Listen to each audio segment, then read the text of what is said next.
Rampurhat medical college হাসপাতালের সেই অব্যবস্থার ছবিটা তো দেখলেন। রবিবার কিন্তু প্রকাশ্যে এসেছিল কোচবিহার মেডিকেল কলেজ হাসপাতালের এক ভাইরাল ভিডিও।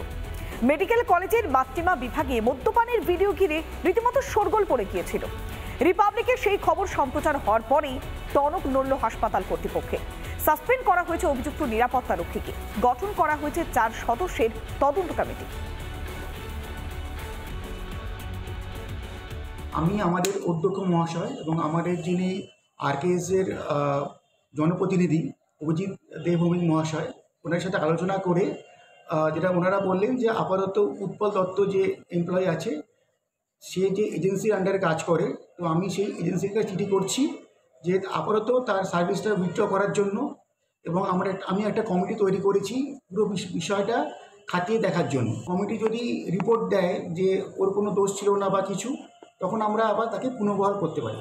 একজন 4 জনের একটা কমিটি, একজন সিনিয়র প্রফেসর থাকছেন আর 2 জন অ্যাসিস্ট্যান্ট প্রফেসর, একজন আমাদের এনএস থাকছেন, আমাদের যিনি নার্সিং সুপারিনটেন্ডেন্ট উনি থাকছেন।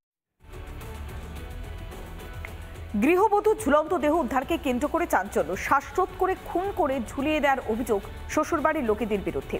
আর সেই দেহ উদ্ধার করতে গিয়ে প্রবল বিক্ষোভের মুখে পড়ল পুলিশ। বাঁশ নিয়ে রীতিমতো তেড়ে যায় উত্তেজিত জনতা।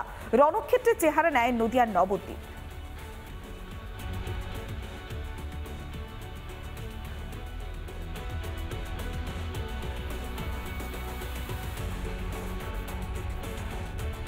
আমার জামাই প্রথম একটা মেয়েকে নিয়ে চলে যায়, তার একটা বাচ্চা থাকে, দিয়ে আমি নবদ্বীপ থানায় কেস করি। 10 দিন 15 দিন পর বাড়ি আনার পরে উনি বাড়িতে থাকে, আমার মেয়েকে আনতে আসে। আমি কেস করছি বলে আমি আমার মেয়েকে দিয়ে পাঠাইনি।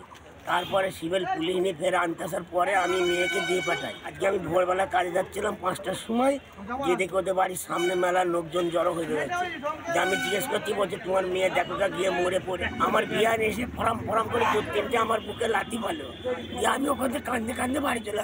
আমি দেখছি আমার মেয়েকে গলা টিপে মেরে ফেলেছি। আজকে আমরা সকালে একটা ইনফরমেশন পেয়েছি যে বাইকচোড়া গ্রামে ভাদু বিবি, বয়স 26 বছর, ওয়াইফ অফ শরীফুল, তিনি মানে আত্মহত্যা করেছেন বলে জানা গেছে।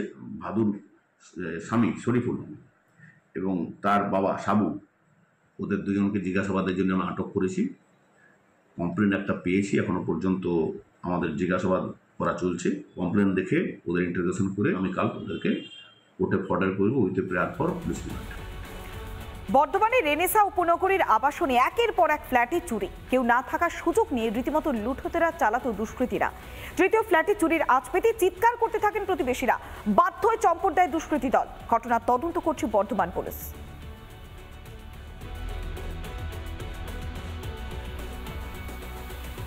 ইতিমধ্যে সামনে এসেছে সেই সিসিটিভি ফুটেজ, এমনকি গ্যাস কাটার নিয়ে উঠে যাচ্ছে দুষ্কৃতীরা, তার ছবিতে স্পষ্ট হচ্ছে।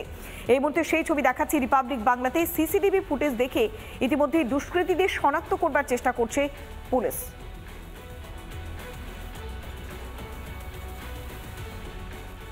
কিছু শোনা ছিল, মঙ্গলসূত্র একটা ছিল যেটা আমার মনে পড়ছে, এদিক ওদিকে রাখা ছিল, একটা আংটি রাখা ছিল, এই টুকটাক শোনা গেছে। রূপোর প্রচুর জিনিস গেছে।